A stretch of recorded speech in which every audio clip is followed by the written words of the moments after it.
ሰላም ሰላም፣ ጤና ይስጥልኝ የተወደዳችሁ የናይል አካዳሚ ቤተሰቦች በያላችሁበት የዓለም ዳርቻ ሁሉ ሰላማችሁ ይብዛልኝ እያልኩኝ ይህ ናይል አካዳሚ ነው። የዚህ ቻናል አዲስ የሆናችሁ ላይክ፣ ሼር፣ ሰብስክራይብ ማድረጋችሁ እንዳትረሱ። ነባር ቤተሰቦቻችን ደግሞ ላይክ እና ሼር እያደረጋችሁ አማርኛ እንዲሁም እንግሊዝኛ መጻፍና ማንበብ ለተቸገሩት እንዲደርስላችሁ አድርጉ እያልኩኝ ከወዲሁ አሳስባለሁ። አማርኛን በአጭር ጊዜ ብቻ አቀላጥፋችሁ እንድትጽፉ እንድታነቡ እናደርጋለን። በማንኛውም ሁኔታ ሆናችሁ ይህንን ቪዲዮ የምትከታተሉ ያላችሁት ወንድሞቻችን ላይክ፣ ሼር እንዲሁም ሰብስክራይብ ማድረጋችሁን አትርሱ። በልጅነታችን እድሉ ሳይገጥመን ሌላ ቦታ ሂደን እንዲሁም አገር ውስጥ ሆነንም ነጋዴዎች ማንበብ መጻፍ የማንችለው ብዙ የንግድ ሁኔታዎችን እያቀላጠፍን ነው። ነገር ግን ማንበብ መጻፍ አንችልም። ይህ ቪዲዮ ለእናንተ ነው። እናንተም ልትማሩበትና ልትለወጡበት የሚገባ ቪዲዮ ስለሆነ እያንዳንዱን ላይክ እና ሼር ሰብስክራይብ እያደረጋችሁ በውስጥ መስመር መማር ለምትፈልጉ ደግሞ አማርኛም በአጭር ጊዜ አቀላጥፋችሁ እንድጽፉ እንድታነቡ እናደርጋለን። ከዚህ ጋር በምናስቀምጥላችሁ ስልክ በመደወል አሊያም ደግሞ በኢሞ፣ በዋትሳፕ፣ በቴሌግራም በማንኛውም ሶሻል ሚዲያ አማራጮች የምታገኙ ነው የሚሆነው። ዛሬ ደግሞ ይዤላችሁ የመጣሁት አስተማሪ የሆነ ረጅም ምንባብ ነው።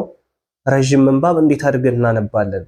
እንዴት አድርገን ስንረዳለን? ከዚህ በፊት ቃላትን፣ ሆሄያትን እንዲሁም አረፍተ ነገርን ከፍ ስንልም ምንባብን አይተናል። ስለዚህ ይህንን ምንባብ እንዴት አድርገን ነው ተረድተን ልንለወጥበት ወይም እኛ አቀላጥፈን ልናነብ የምንችለው ብላችሁ ለተቸገራችሁ ደግሞ መጀመሪያ ቃላትን እያንዳንዱን ማንበብ ይጠበቅባችኋል። ቃላትን አገጣጥማችሁ ማንበብ ከቻላችሁ ከፍ ስንል ደግሞ አረፍተ ነገር ይሆናል። ከአረፍተ ነገር ከፍ ስንል ረጅም ምንባብ ይሆናል ማለት ነው። የአረፍተ ነገሮች ጥርቅም ነው ብዙ ረጅም ምንባብ ሊሆን የሚችለው።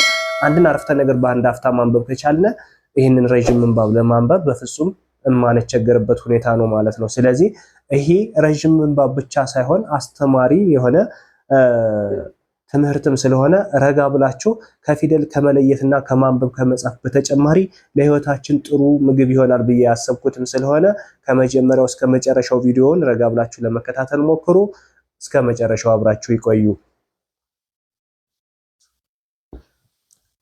ደስተኛ ለመሆን የግድ ሀብታም፣ ስኬታማ እና ታዋቂ መሆን አይጠበቅብን። ደስተኛ ለመሆን የግድ ሀብታም፣ ስኬታማና ታዋቂ መሆን አይጠበቅብን። ብዙዎቻችን እኮ ሀብት ስላለን አንደሰትም። ብዙዎቻችን እኮ ሀብት ስለሌለን አልከፋንም፣ እንደሰታለን። ስለዚህ ሀብት የመጨረሻው የደስታ ምንጭ ሊሆን አይችልም። ደስታ የሀብት ምንጭ ሊሆን ይችላል። ፍቅር የሀብት ምንጭ ሊሆን ይችላል። ነገር ግን ሀብት ብቻውን የደስታ ምንጭ ሊሆን አይችልም። ስለዚህ ደስተኛ ለመሆን የግድ ሀብታም ወይም ስኬታማና ታዋቂ መሆን አይጠበቅብንም። የራሳችን አመለካከት ወስደን ራሳችን ለማስደሰት የምናደርገው ጥረትና ጥሩ ለአእምሯችን የምንነግረው ምክር ወይም አስተሳሰብ ደስተኛ ሊያደርገን ይችላል።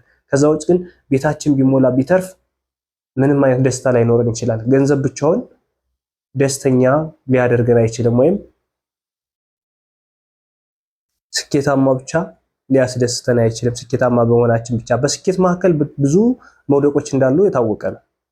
ስለዚህ በውድቀታችን ምናለቅስ ምንጨናነቅ ከሆነ ስኬታማ ልንሆንም አንችልም ማለት ነው። እውነተኛ ደስተኛ ሰው በሌለው ነገር እየተጨነቀ ዛሬውን የሚያባክን ሳይሆን ባለው ነገር እየተደሰተ የሌለውን በተስፋ የሚጠብቅ ብልህ ነው።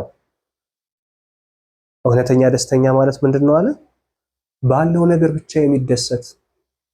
እውነተኛ ደስተኛ ሰው ማለት ባለን ነገር መደሰት ከቻልን ብቻ ነው። ገንዘብ ሲኖር የምንደሰት ከሆነ ያስደሰተን ኑሯችን ወይም ህይወታችን ሳይሆን ገንዘቡ ነው። ሌሎችም ልክ እንደዛው። ጓደኛ ስለሌለን ተከፍተን ጓደኛ ሲኖር የምንደሰት ከሆነ ያስደሰተን ጓደኛችን ነው። ይህ ነገር ግን ሳይሆን ደስተኛ ሊያደርገን የሚችለው ምንድነው? ባለን ነገር መደሰት ብቻ ስንችል ነው። ማንኛውም ሰው ባለው ነገር መደሰት ከቻለ ደስተኛ ሊሆን ይችላል። እውነተኛ ደስተኛ ሰው በሌለው ነገር እየተጨነቀ ዛሬውን የሚያባክን ሳይሆን ባለው ነገር እየተደሰተ የሌለውን በተስፋ የሚጠብቅ ብልህ ነው። ደስተኛ ለመሆን የግድ ሀብታም፣ ስኬታማና ታዋቂ መሆን አይጠበቅብንም።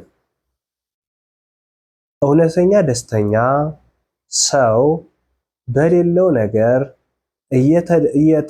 እየተጨነቀ ዛሬውን የሚያባክን ሳይሆን ባለው ነገር እየተደሰተ የሌለውን በተስፋ የሚጠብቅ ብልህ ነው።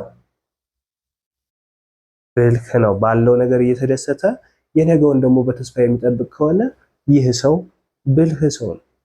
ብልህ ሰው ነው እንጂ ስለሌለን የምንጨነቅ ከሆነ ያለንን ማወቅ አንችልም። ያለንን ማወቅ ካልቻልን ለነገ ደስታ ምንም ልንፈጥር አንችልም። ስለዚህ ማንኛውም ሰው ባለው ነገር ሊደሰት ይገባል ማለት ነው። ይህም ምንባብ እኔ ከማንበብ በፊት እናንተ ጽፋችሁ ወይም አንብባችሁ እኔ ካነበብ በኋላ ደግሞ ስኬት መጨረሻ ውጤታችሁ ማየት ትችላላችሁ። እያንዳንዱን ስህተታችሁ ምን ላይ እንደሆነ ራሳችሁ ታውቁታላችሁ። ከዚህ በተጨማሪ ደግሞ ይህንን ጽፋችሁ ቴሌግራም ግሩፕ አለ፣ ከዛ ላይ አስቀምጡልን። እያንዳንዱ ስህተታችሁን የምናርምላችሁ ነው የሚሆነው። ቅዳሜና እሁድ የገዛ ትምህርት እየሰጠንበት ነው የምንገኘው። ግሩፑ ቻናሉ ላይ ቴሌግራም ግሩፕ አለ፣ ከሱ ላይ ተቀላቀሉ፣ ጆይን አድርጉ። ከዛ ውጭ ደግሞ ግሩፑ አልመጣላችሁ ያላችሁ ደግሞ ኢሞ ላይ ወይም ዋትስአፕ፣ ቴሌግራም ላይ አናግሩኝ።